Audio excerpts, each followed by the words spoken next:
नमस्कार, मी अजिंक्य भातंब्रेकर। तुम्ही पाहताय न्यूज 18 लोकमत। बुलेटिनच्या सुरुवातीलाच नागपूरमधली बातमी आपण पाहणार आहोत। नागपूरमध्ये विदारक अवस्था अनेक ठिकाणची समोर आलेली आहे। मिशन लसीकरण अंतर्गत मोठा गाजावाजा करत ऊर्जा विभागाने दिलेल्या 200 पैकी जवळपास 100 ॲम्ब्युलन्स रुग्णालयांमध्ये धूळ खात पडून असल्याचं वास्तव समोर आलेलं आहे। चालक आणि डिझेल नसल्यामुळे या ॲम्ब्युलन्स पडून असल्याची माहिती समोर आलेली असून बहुतांश तालुक्यांमध्ये अशीच स्थिती आहे। त्यामुळे नागरिकांना सेवा देण्यापेक्षा फक्त खरेदी प्रक्रियेतील कमिशन खाण्यासाठीच या ॲम्ब्युलन्सची खरेदी केल्याचं बोललं जात आहे। दरम्यान एकीकडे लसीकरणाचा आकडा वाढवण्यासाठी अनेक सोयी सुविधा बंद करून लसीकरण केलं जाण्याचं आवाहन सरकारकडून केलं जात आहे, तर दुसरीकडे मात्र लसीकरणाचा गाजावाजा करत ज्या ॲम्ब्युलन्स खरेदी केल्या त्याच जर पडून असतील तर याला नेमकं म्हणायचं तरी काय, असा सवाल आता उपस्थित केला जात आहे।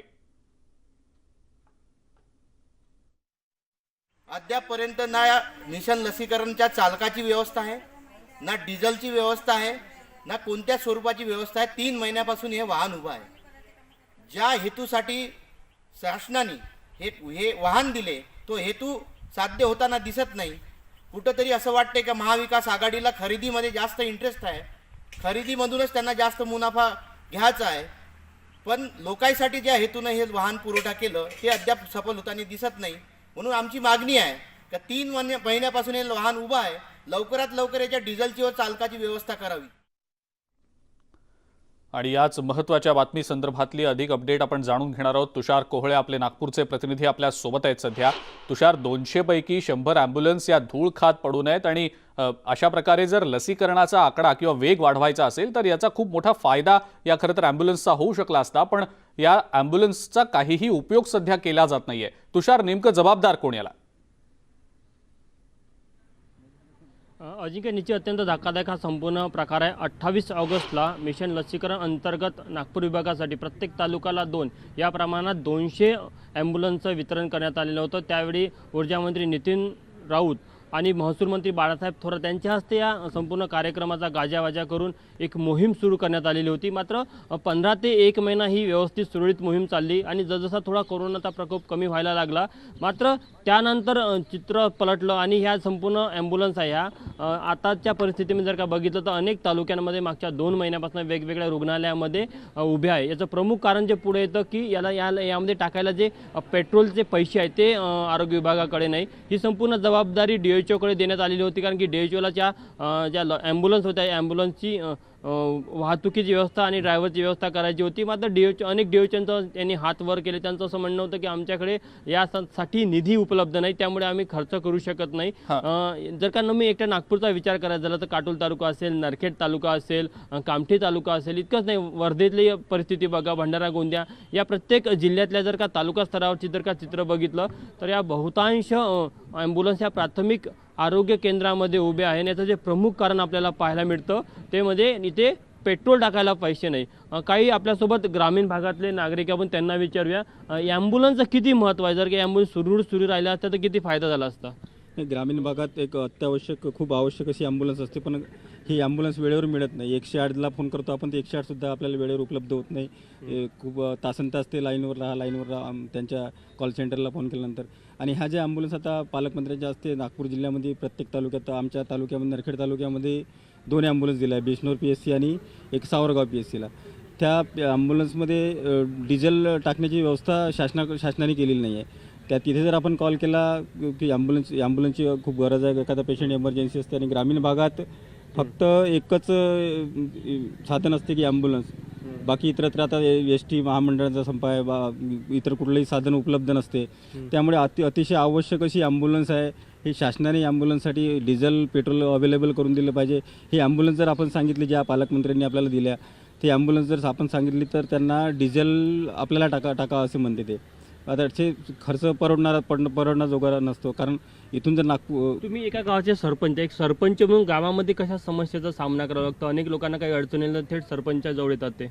हो, कुठलंही काम पडलं, एखादा पेशंट बिमार पडला, त्याला इमर्जन्सी दवाखान्यात न्यायचं राहिलं, ती पहिले आपल्या सरपंच किंवा गावातले जे प्रमुख लोक असतात त्यांच्याकडे गोरगरीब लोक येत असतात। आणि आपण जर अशा वेळेस जर त्यांना सहकार्य केलं नाही की ॲम्ब्युलन्स उपलब्ध करून नाही दिलं, ते हे खूप मोठी एक खेदजनक गोष्ट आहे। म्हणून ॲम्ब्युलन्स अति आवश्यक आहे आणि प्रायव्हेट गाड्या सहसा ग्रामीण भागात नसते. आता आमच्या गावात जर उदाहरण घेतलं उमठा गावाचं तर 1-2 गाड्या 4 व्हीलर गावामध्ये असते आणि अशा वेळेस पेशंट नेणं 4 व्हीलरमध्ये खूप आवश्यक असते. ॲम्ब्युलन्सची खूप आवश्यक असते. मला एक सांगा, प्रशासनाकडे ॲम्ब्युलन्स तर त्यांनी देऊन दिला पण पैशाची व्यवस्था केली नाही पेट्रोलची. त्यामुळे काय होतं की या गाड्या उभ्या राहतात. जर काय सुरू राहिल्या तर किती फायदा झाला असता. हो, आज माझ्यासमोरचं उदाहरण आणि माझ्या नजरेसमोर झालेलं ॲक्सिडेंट आता 4 दिवसाआधी प्रॉपर काटोलमध्ये माझ्या नजरेसमोर, म्हणजे मी त्या गाडीला ओव्हरटेक करून 20 फूट गेल्यानंतरच ती मोटरसायकल ॲक्सिडेंट झाला आणि मी ॲम्ब्युलन्सला तुरंत फोन केला आणि मी तो पेशंट घेऊन अर्धा तास तिथे उभा राहिलो. परंतु अर्ध्या तासापर्यंत प्रॉपर काटोलमध्ये ॲम्ब्युलन्स आमच्या जवळ पोहोचली नाही. शेवटी त्याचे संबंधित नातेवाईक बोलावून त्याला लता मंगेशकर हॉस्पिटलमध्ये आम्ही स्वतः भरती केला. म्हणजे अशी आज इथे ॲम्ब्युलन्सबद्दल हकीकत झालेली आहे. अच्छा, लसीकरण या ज्या ॲम्ब्युलन्स आहे कधी दिसलं तुम्हाला तुमच्या गावामध्ये लसीकरणामध्ये गावोगावी जाऊन फिरताना लोकांचं लसीकरण करताना? हो, अच्छा. यावेळेस लसीकरणासाठी ज्या गाड्या दिल्या त्या नेहमी स्वतः डॉक्टर लोक त्याच्यामध्येच येतात, त्यांना सोडून देतात. नंतर मग नाही, ह्या नवीन ॲम्ब्युलन्स हो, जे पालकमंत्री साहेबांनी ज्या ॲम्ब्युलन्स दिल्या त्या लसीकरणासाठी पूर्णतः उपयोग होत आहे त्याचा. अच्छा, ठीक आहे. मला एक सांगा, सरपंच म्हणून जर का तुम्ही या सगळ्या समस्येचा सामना करता तर लसीकरणासाठी जेव्हा तुमच्या गावातली काय परिस्थिती आहे, किती लोकांचं लसीकरण झालं, कशा प्रकारे लसीकरण होत आहे सध्या? लसीकरण सध्या आता आमच्या गावची जवळजवळ 70 ते 80% लसीकरण झालेलं आहे. लसीकरणाची कंडिशन कशी असते, एक नर्स जे आरोग्य सेविका असते ते आपल्या ग्रामपंचायतला येते आणि ग्रामपंचायतमध्ये आम्ही ग्रामपंचायतच्या वतीने जे दवंडी सूचना गावामध्ये देतो. नंतर ते लोक त्या ठिकाणी जमत. पण आतापर्यंत मी ॲम्ब्युलन्स बघितली नाही की येथे जे गाड्या दिल्या म्हणतात ते ॲम्ब्युलन्स घेऊन केव्हा आरोग्य सेविका किंवा डॉक्टर आले नाही. ते एक बॉक्स घेऊन येते, वॅक्सिनेशनचा बॉक्स घेऊन येते, मोटरसायकलवरती नर्स घेऊन येते आपली आरोग्य सेविका आणि ग्रामपंचायत कार्यालयामध्ये किंवा शाळेमध्ये आम्ही त्यांची व्यवस्था करून तिथे लसीकरण होतं. तुम्ही कोणत्या गावाला राहतात? साखरखेडा. अच्छा, तुमच्या गावात काय चित्र आहे लसीकरणाचं? लसीकरण आमच्या इथे 70-80% झालेलं आहे. पण आमच्या इथे ते मोटरसायकल घेऊनच येतं आणि आपली पेटी घेऊन हे लसीकरण करतात. कधी या ॲम्ब्युलन्स आल्या नाही तुमच्या गावात? कवाच दिसले नाही आम्हाला. तर मला एक सांग, गावामध्ये ॲम्ब्युलन्स किंवा एक फोनवर ॲम्ब्युलन्स आला तर गावच्या लोकांना किती फायदा झाला असता? तसं येतच नाही. आमच्या इथून जर फोन केलं तर कमसे कम 1.5 घंटा यायले तयारी करायला लागते. त्याच्याबाद सांगते की आम्ही अर्ध्या घंट्यात निघून आलो, पण ते आपल्यापर्यंत पोहोचतच नाही. हे प्रॉब्लेम ॲम्ब्युलन्सचा जोरदार आहे. मला एक सांगा, ग्रामीण भागामध्ये तुमच्या आजूबाजूला देखील मोठ्या प्रमाणामध्ये खेडे आहे, तर खेड्यामध्ये ज्या आरोग्य सुविधा प्रशासन देण्याचा प्रयत्न करतात पण त्याकडे लक्ष नाही प्रशासनाचं, असं वाटतं? कधी कधी डॉक्टरच नाही. हो, खूप वेळेला आता आपण रात्रीचं केव्हा काम पडतं तर डॉक्टर PSCला अवेलेबल नसते. आपण तालुक्याच्या ठिकाणी नेतो म्हटलं तर त्या ठिकाणी खूप ग्रामीण भागातल्या लोकांना खूप अडचणीचा सामना करावा लागतो आणि अशा वेळेस आपण प्रायव्हेट डॉक्टरकडे जातो. प्रायव्हेट डॉक्टर खूप जास्तीत जास्त पैसे लुबाडण्याचं त्या ठिकाणी काम करत असतात आणि मोठ्या प्रमाणात त्या ग्रामीण जनतेच्या लोकांना असा खूप मोठा ह्या आरोग्याविषयी त्रास सहन करावा लागतो. तुम्ही कोणत्या गावामध्ये राहता? मी नरखेड तालुक्यातील आरंभी गावामध्ये सरपंच आहो. अच्छा, सरपंच आहे. तुमच्या एरियात कधी अशा लसीकरणाच्या मिशन अंतर्गत कधी वाहनं आली का? नाही, मिशन तर लसीकरणाबाबतीत मिशन झालेलंच नाही.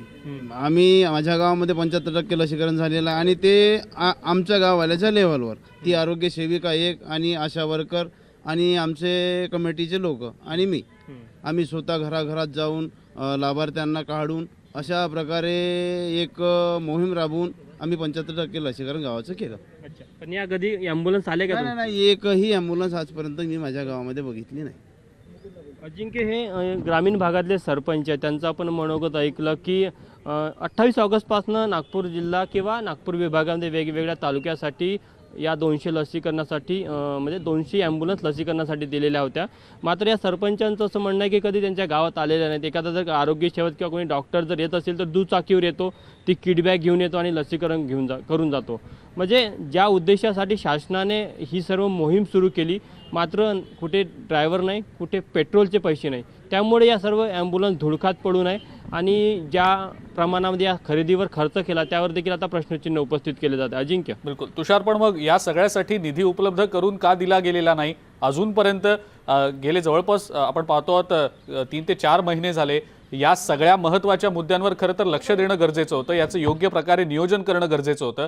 जर निधी नाही तर मग तो निधी द्यायचा कोणी असा प्रश्न जर असेल तर त्या दृष्टीने देखील काहीतरी उपाययोजना करणं गरजेचं होतं. तुषार, येतो मी आपल्याकडे या संदर्भात. आपण प्रतिक्रिया जाणून घेऊया या संदर्भातल्या. काँग्रेसचे मुख्य प्रवक्ते अतुल लोंढे सध्या आपल्या सोबत आहेत फोन लाईनवरनं. त्यांची या संदर्भातली प्रतिक्रिया आपण जाणून घेऊया. अतुलजी, आपलं स्वागत न्यूज 18 लोकमतमध्ये. लसीकरणासाठीच्या ॲम्ब्युलन्स ऊर्जा विभागानं दिलेल्या होत्या नागपूरमध्ये. तालुका रुग्णालयांना या ॲम्ब्युलन्स दिल्या गेल्या होत्या, पण या सध्या धूळखात उभ्या असल्याचं वास्तव समोर आलेलं आहे. आपली या संदर्भातली पहिली प्रतिक्रिया. सगळंच वास्तव राहतं असं नाही ना, काही काही वास्तव आभास पण असतो. बरं. तर हा थोडासा आभास आहे तो असा की मी आता प्रशासनाकडनं माहिती घेतली. माहिती अशी आहे की त्या अँब्युलन्सेस यूज झालेल्या आहे आणि आता त्याच्यामध्ये खनिज निधीमधून त्याचं कंप्लायन्स पूर्ण झालेलं आहे. खनिज निधीमधून पेट्रोल आणि ड्रायव्हर या दोन्ही गोष्टींची जी आहे ती तरतूद पण झालेली आहे. पण ज्यावेळेस आपला पीक होता लसीकरणाचा, त्या पीक मध्ये त्या वापर झालेला आहे. मला असं वाटतं की आपण ते लॉगबुक जे असतं ज्याच्यामध्ये किती त्या गाडीचा वापर झालेला आहे त्याची सगळी नोंद असते, ती नोंद ठेवावी लागते, शासकीय नोंद. ती नोंद जर आपण बघितली असती तर आपल्याला वास्तव जे आहे ते आपल्या समोर आलेलं असतं. त्यामुळे ज्या आपण म्हणता की याची तरतूद करायला पाहिजे ती तरतूद पण झालेली आहे, ती खनिज निधीमधून झालेली आहे, त्याचे कंप्लायन्सेस पण कम्प्लीट झालेले आहे. त्यामुळे धूळखाट पडतली आहे वगैरे असं म्हणणं काही योग्य होणार नाही. लसीकरण आपल्या महाराष्ट्रामध्ये सर्वात जास्त आहे. 12.5 कोटीच्या पॉप्युलेशन मध्ये आपण 10 कोटी केव्हाच क्रॉस केलेला आहे. त्यामुळे लसीकरणाचा वेग पण व्यवस्थित आहे आणि आता सध्या ज्या आहे त्या काही दिवसापासून वापरात आलं नाहीये, पण त्यांचा कंप्लायन्सेस आणि त्याची जी गरज आहे ती पूर्ण झालेली आहे. नाही, पण अतुलजी, आपण म्हणत असाल तुम्ही माहिती घेतली असेल निश्चितपणे, मी काही त्याबद्दल आक्षेप घेत नाही किंवा काही बोलणारही नाही. पण जे लोक सध्या आमच्या प्रतिनिधींच्या सोबत आहेत, तुषार कोळे आमचे प्रतिनिधी आमच्या सोबत आहेत आणि त्यांच्या सोबत काही गावचे सरपंच आहेत, काही लोक आहेत, त्यांचं असं म्हणणं आहे की त्यांनी या ॲम्ब्युलन्सेस त्यांच्या गावात पाहिलेल्या देखील नाहीत. तर मग जर इतक्या मोठ्या प्रमाणात इतक्या चांगल्या उद्देशासाठी खरं तर या सगळ्या ॲम्ब्युलन्सेस आणल्या गेल्या असतील, तर जर त्याचा उपयोगच थेट लोकांपर्यंत होऊन जाणार नसेल तर मग नेमकं हे सगळं कशासाठी असाही प्रश्न उपस्थित केला जाऊ शकतो. त्याबद्दल नेमकं काय वाटतं? मला खोटं बोलायची सवय नाहीये. मी कुठलीही माहिती घेऊन बोलत असतो. मला जी माहिती मिळाली ती ऑथेंटिक माहिती प्रशासनाकडनं मिळाली आहे. त्याला लॉगबुक असतं. मी बोलतो म्हणून नाही, आपण आपल्या प्रतिनिधीला पाठवून लॉगबुक चेक करावं आणि खनिज निधीमधून त्याचे कंप्लायन्सेस झाले की नाही ते पण चेक करावं. पण अतुलजी, माझा प्रश्न फक्त एवढाच आहे, माझ्याकडे आहे ती माहिती मी व्यवस्थित सांगितलेली आहे. जर आपली माहिती खरी असेल तर ती पण मी पालकमंत्र्यांपर्यंत कळवलेली आहे. आपण मला 10 मिनिटापूर्वी फोन केला होता तेव्हाच मी आपल्याला सांगितलं की मी एकाएकी बोलणार नाही, मला माहिती घेऊ द्या. मी पालकमंत्र्यांपर्यंत पण ही माहिती कळवलेली आहे. पण मी जेव्हा प्रशासनाकडनं माहिती घेतली तेव्हा मला ही माहिती स्पष्टपणे मिळालेली आहे की त्यांचा वापर झालेला आहे, बुक्समध्ये त्याच्या नोंदी आहेत. आणि दुसरी गोष्ट, खनिज निधीमधून त्याचे कंप्लायन्सेस पण पूर्ण झालेले आहे. पेट्रोल आणि ड्रायव्हर या दोन्हीची तरतूद करावी लागते. तर ती तरतूद पण झालेली आहे. बरं, ठीक आहे. अतुलजी, मी काही आपल्या माहितीवर आक्षेप घेऊ इच्छित नाही, तसं मी बोललो देखील होतो. मी फक्त एवढंच म्हटलं की काही ठिकाणची परिस्थिती कदाचित वेगळी असू शकते. आपण माहिती घेतली असेल, मी त्याबद्दल काही बोलणारही नाही. पण ज्या ठिकाणी या ॲम्ब्युलन्सेस पोहोचलेल्या नाहीत किंवा ज्या ठिकाणी खरं तर अशी परिस्थिती असेल त्या ठिकाणी पाठपुरावा करून आता त्याबद्दलची तरतूद केली जाईल. मी आपल्याला सांगतो ना की तरतूद झाली नसेल तर मग त्यांना भोगावं लागेल त्याचे परिणाम. जर विनाकारण अशा अँब्युलन्स पडून जात असतील तर. पण कसं आहे की 140 कोटीच्या लोकसंख्येमध्ये 100 कोटीचं लसीकरण झालं तर 40 कोटीचं झालं नाही असं म्हणता येईल ना? असं म्हणता येईल. काही गावामध्ये अजूनपर्यंत पोहोचले नसतील तर तसं होऊ शकतं ना. त्या गावामध्ये पोहोचलं पाहिजे. प्रत्येकाचं लसीकरण हे आवश्यकच आहे, आपल्याला करायचंच आहे ते. त्याच्याशिवाय हर्ड इम्युनिटी येणार नाही. त्याच्याशिवाय आपण थर्ड वेव्ह जी संभावित आहे त्याचा टाळायचं असेल तर आपल्याला हे करावंच लागेल. पण अशी माहिती आहे, एवढा निष्काळजीपणा होईल असं मला वाटत नाही. कारण की जेव्हा ज्या 200 अँब्युलन्स देण्यात आल्या ते स्वतः नागपूरचे पालकमंत्री आहे, त्यावेळेस त्यांनी या सगळ्या गोष्टीच्या तरतुदी केल्या असतील. दुसरी गोष्ट, त्या वापरलेल्या आहे ही पण माहिती आहे. तिसरी गोष्ट, खनिज निधीमधून त्याचे कंप्लायन्सेस पण पूर्ण झालेले आहे. त्यामुळे मला असं वाटतं की थोडंसं वास्तव आणि आभासातलं अंतर जे आहे ते थोडंसं तपासून बघितलं पाहिजे. ठीक आहे, ठीक आहे. तुमची माहिती खरी असेल तर आपण त्याच्यावर लवकरात लवकर कारवाई करायला सांगू. निश्चितपणे आपण हे आश्वासन दिलं त्याबद्दल आपले खूप खूप आभार. जर समजा अशा गोष्टी काही ठिकाणी होत नसतील तर त्या अनुषंगानं आपण तातडीनं पाठपुरावा कराल अशी अपेक्षा आहे. अतुलजी, खूप खूप धन्यवाद. आपण न्यूज 18 लोकमतशी बोललात, प्रतिक्रिया दिलीत आपली त्याबद्दल. आपल्या सोबत सध्या हिंगणघाटचे आमदार समीर कुणावार देखील आहेत फोन लाईनवरनं. त्यांची या संदर्भातली प्रतिक्रिया आपण जाणून घेऊया. समीरजी, आपलं स्वागत न्यूज 18 लोकमतमध्ये. या लसीकरणासाठी ॲम्ब्युलन्सची खरेदी झाली, ऊर्जा विभागानं खरं तर या ॲम्ब्युलन्स दिल्या, पण या सगळ्या ॲम्ब्युलन्स काही ठिकाणी धूळखात पडत असल्याचं वास्तव समोर आलेलं आहे. आमच्या प्रतिनिधींनी रियालिटी चेक देखील केला. आपली या संदर्भातली पहिली प्रतिक्रिया. अगदी बरोबर आहे. या अँब्युलन्स जेव्हा बातमी आली तेव्हा आम्हाला खूप छान वाटलं एक आमदार म्हणून की सरकार खूप इथं चांगला निर्णय घेत आहे, पण याच्यामध्ये फक्त एकच दिसतंय की सरकारला फक्त त्या अँब्युलन्सच्या खरेदीमध्ये इंटरेस्ट होता, अँब्युलन्स चालवण्यामध्ये प्रत्यक्ष इंटरेस्ट नव्हता. हे पुराव्यानं सिद्ध झालेलं आहे. एका तालुक्याला 2 अँब्युलन्स दिल्या. कोविड सारखी महामारी येऊन गेली, लोकांचे प्राण गेले अँब्युलन्स अभावी, लोकांना न्यायला गाड्या नव्हत्या, ऑटोवाले घेत नव्हते. अशा वेळेला अँब्युलन्सची गरज होती. पण आता अँब्युलन्स दिल्या, फक्त खरेदी केल्या 200 अँब्युलन्स, एका तालुक्याला 2 दिल्या, पण ड्रायव्हर कुठे आहे, त्याचा डिझेल कुठे आहे? आम्ही डीएचओला म्हणतो तर डीएचओ म्हणते तरतूद नाही. आणि सरकार ज्यांच्याजवळ सर्व काही सोयी आहे, यांनी डीपीडीसी मधून आदेश काढावा की डीपीडीसी मधून खर्च करा, तरी करता येईल. पण ते अँब्युलन्स पडलेले आहे. आज एका पीएससीला 40 गावं जोडलेली आहे, 40 ते 50 गावं. त्या 50 गावामध्ये रोज अनेक गर्भवती महिला असतात की त्यांचं क्रिटिकल बाळंतपण असतं, त्यांना जिल्ह्याच्या ठिकाणी न्यावं लागतं, त्यांना अँब्युलन्स मिळत नाही. एखादी स्नेक बाईटच्या घटना वाढल्या, स्नेक बाईट्स मध्ये इमर्जन्सी असते, कुठंच कामी पडत नाही. हो, वारंवार आम्हाला फोन येतात ग्रामीण भागातून, आम्हाला गाड्या पाठवाव्या लागतात, प्रायव्हेट गाड्या द्याव्या लागतात. अँब्युलन्स आहे तर म्हणतात ड्रायव्हर पण नाही, डिझेलची तरतूद नाही. असं सरळ स्पष्ट मला सुद्धा अनेक पीएससी डॉक्टरांनी म्हटलं आहे. ह्या ज्या गाड्या दिल्या आहे याच्यामध्ये काही नुसतं खरेदी करण्यामध्ये सरकारला इंटरेस्ट होता, म्हणजे आंधळ दळतंय आणि कुत्र पीठ खातंय, अशी ही सरकारची परिस्थिती आहे. आणि आता मी लोंढे साहेबांची प्रतिक्रिया ऐकली, अतुल लोंढे साहेबांची प्रतिक्रिया ऐकली. त्यांनी फक्त जे काही सांगितलं त्यांनी कुठंच पुरावा नाही आहे, त्यांनी पुरावा द्यावा. मी सुद्धा त्यांच्यासोबत चर्चा करायला तयार आहे समोरासमोर. समीरजी, आपण या सगळ्याचा पाठपुरावा कराल निश्चितपणे अशी आशा आहे. धन्यवाद, आपण न्यूज 18 लोकमतशी बोललात आणि आपली प्रतिक्रिया दिलीत त्याबद्दल. मुद्दा महाराष्ट्राचा मध्ये वेळ झाली एका ब्रेकची. बघत रहा न्यूज 18 लोकमत.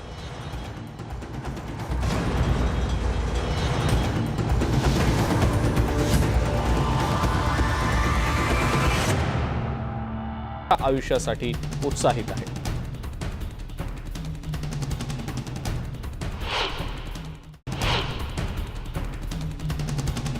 नायजरच्या माराडी इथल्या अधिकाऱ्यांनी दिलेल्या माहितीनुसार सोमवारी सकाळी नायजरच्या दुसऱ्या सर्वात मोठ्या शहरातल्या एका शाळेत आग लागल्यानं 20हून अधिक विद्यार्थ्यांचा मृत्यू झाला, तर जवळपास 12 विद्यार्थी जखमी झाले. गवताच्या पेंढ्यांनी बनवलेल्या 3 शाळांमधल्या वर्गखोल्या आगीत भस्मसात झाल्या. 3 ते 8 वयोगटातल्या मुलांचा यात मृत्यू झाल्याचं स्थानिक माध्यमांनी दिलेल्या माहितीत सांगितलेलं आहे. आगीचं कारण कळू शकलेलं नाही. तपास सुरू करण्यात आल्याचं अधिकाऱ्यांनी सांगितलंय. रॅपर ट्रॅव्हिस स्कॉटच्या गेल्या आठवड्यात ह्यूस्टनमध्ये झालेल्या एका म्युझिकल शो दरम्यान स्टेजवर उपस्थित गर्दी जल्लोष करत असल्याचं दिसतंय. एका मोबाईल फोनमध्ये शूट केलेल्या व्हिडिओमध्ये याबद्दलचा खुलासा झालेला आहे. या म्युझिकल शोमध्ये झालेल्या गर्दीमुळे चेंगराचेंगरी झाली, ज्यात 8 जणांना आपला जीव गमवावा लागला. या म्युझिकल शो नंतर अनेक प्रश्न उपस्थित झालेले होते, त्यातली काहींची उत्तर अजूनही समोर आलेली नाहीत. स्कॉटच्या शो दरम्यान स्टेजवर गर्दी करण्यापूर्वी, दरम्यान आणि नंतर ह्यूस्टन पोलीस आणि अग्निशमन विभागानं नेमकं काय केलं यावर काही प्रलंबित प्रश्न केंद्रस्थानी आहेत. गेल्या आठवड्यात ॲस्ट्रो वर्ल्ड फेस्टिवलमध्ये प्रेक्षकांची गर्दी कशामुळे झाली हे ठरवण्यासाठी तपासकर्त्यांनी सुरक्षा अडथळ्यांची रचना आणि गर्दी नियंत्रणाच्या वापराचं परीक्षण करणं सुद्धा अपेक्षित आहे.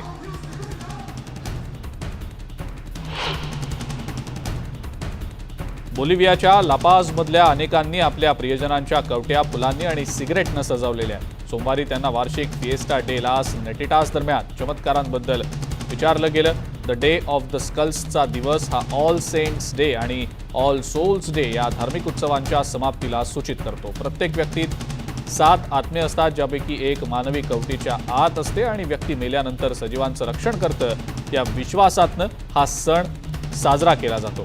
इथले लोक कवटीला सुंदर पुष्पहार, टोप्या आणि विविध शुभेच्छा वस्तूंनी सजवतात, तर काही जण सामूहिक उत्सवादरम्यान कवट्या पवित्र पाण्यातही टाकतात. ही प्राचीन परंपरा वर्षानुवर्ष टाळली गेली होती, कारण अधिकाऱ्यांचा विश्वास होता की नातेवाईक मौल्यवान वस्तूंसाठी त्यांच्या प्रियजनांच्या कबरी लुटण्याचा प्रयत्न करतायत. काँगोच्या सैन्यानं दिलेल्या माहितीनुसार M23 बंडखोर गटाच्या सदस्यांनी पूर्व काँगोच्या रुच्छुरू भागातल्या तळावर हल्ला केलाय. लढाई सुरू आहे. M23 बंडखोरांनी प्रदेश अस्थिर करण्याच्या उद्देशानं रुच्छुरूमधल्या काँगोच्या सैनिक तळांवर अनेक ठिकाणी हल्ला केला. सध्या लढाई सुरू आहे आणि निष्ठावंत सैन्यानं या सशस्त्र गटाचा कायमचा नायनाट करण्याचा निर्धार केलेला आहे, असं जनरल सिल्वेन एकँगे यांनी म्हटलेलं आहे. उत्तर किवू प्रांतातल्या रवांडा आणि युगांडा दरम्यानच्या मोक्याच्या टेकड्यांवरील रुन्योनी आणि चांझू या दुर्गम गावांमध्ये बंडखोरांनी हल्ला केल्याचंही त्यांनी सांगितलं. बंडखोरांनी 2012 मध्ये तिथल्या जवळच्या जमिनी ताब्यात घेतल्या होत्या आणि 2013 मध्ये काँगो आणि संयुक्त राष्ट्रांच्या सैन्याला या भागातून युगांडा आणि रवांडामध्ये ढकललेलं होतं.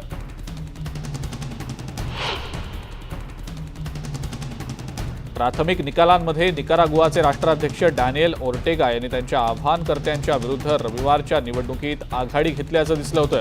ओर्टेगा यांना 75% मिळाली होती. 75% मतं मिळाली होती. जवळपास निम्म्या मतदान ठिकाणांची मतमोजणी पार पडलेली होती. ओर्टेगा यांचे सर्वात मजबूत प्रतिस्पर्धी सध्या तुरुंगात आहेत आणि त्यामुळे ओर्टेगा यांना ही निवडणूक सोपी मानली जात होती. निकारागुआचे माजी मुत्सद्दी एडगर पॅरालेस म्हणाले की ओर्टेगा याचा आदर्श क्युबाच्या प्रमाणे एकपक्षीय राजकीय व्यवस्था असू शकणार आहे. सरकारनं जूनमध्ये विरोधी पक्षाच्या नेत्यांना अटक करायला सुरुवात करण्यापूर्वी निकारागुआमधल्या विरोधकांमध्ये फूट पडलेली होती. विरोधकांनी लोकांना घरीच राहण्याचं आणि निवडणूक प्रक्रियेच्या निषेधार्थ मतदान न करण्याचं आवाहन केलं होतं.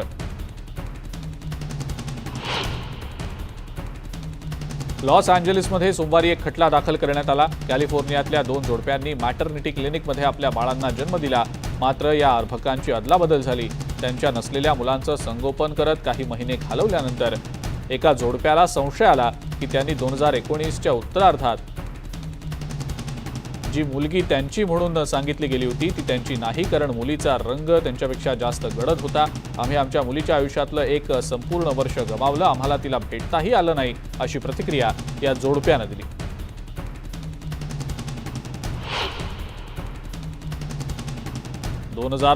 पर्यंत नासा अंतराळवीरांना चंद्र मोहिमेवर परत पाठवण्यामध्ये कदाचित उशीर होऊ शकतो असं सांगितलं जात आहे. प्रशासक बिल नेल्सन यांनी मंगळवारी ही बातमी जाहीर केली. याआधी नासानं 2024 पर्यंतचं उद्दिष्ट ठेवलं होतं, जी याआधीच्या ट्रम्प प्रशासनानं निर्धारित केलेली अंतिम मुदत होती. परंतु नेल्सन यांच्या मते अमेरिकन काँग्रेसनं आर्टेमिस कार्यक्रमासाठी लँडिंग सिस्टीम विकसित करण्यासाठीचा पुरेसा निधीच जारी केलेला नाही. या व्यतिरिक्त नेल्सन यांनी दिलेल्या माहितीनुसार जेफ बेझोसच्या रॉकेट कंपनीनं दिलेल्या कायदेशीर आव्हानामुळे स्पेसएक्सच्या विकासाधीन असलेल्या मून लँडरचं काम थांबलेलं आहे. नासा अजूनही त्याच्या moon rocket, space launch system आणि ओरायन कॅप्सूलच्या पहिल्या चाचणी उड्डाणासाठी पुढील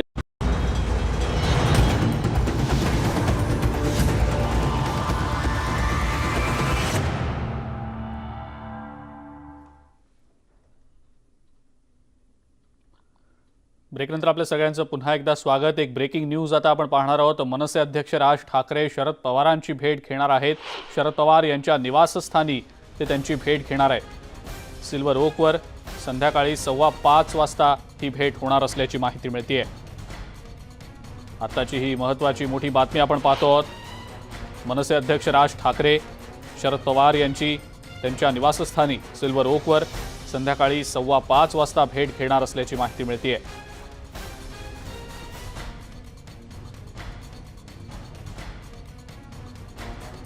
आणि या सगळ्या महत्त्वाच्या घडामोडींसह मुद्दा महाराष्ट्राचा मध्ये वेळ झाली इथंच थांबण्याची. ताज्या बातम्या आणि अपडेट्ससाठी बघत राहा फक्त न्यूज 18 लोकमत.